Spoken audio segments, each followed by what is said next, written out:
স্পেনের উত্তর আফ্রিকান ভূখণ্ড সেউতায় ৫ থেকে ৮ হাজার অভিবাসী এখনও আটকা পড়ে আছেন।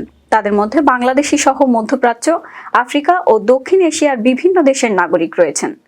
জুলাইয়ের শেষ দিকে মরক্কো থেকে ব্যাপক অভিবাসন প্রবাহের পর সেউতায় ঢুকে পড়েছিলেন ৭২ হাজারের বেশি মানুষ।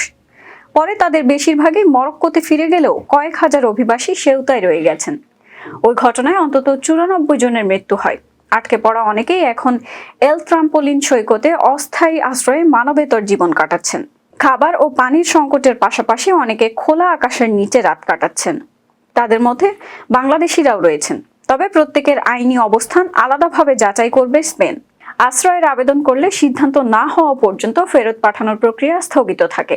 পরিস্থিতি সামাল দিতে সেউতায় ৫০০ এর বেশি নতুন নিরাপত্তা কর্মী মোতায়েন করেছে স্পেন।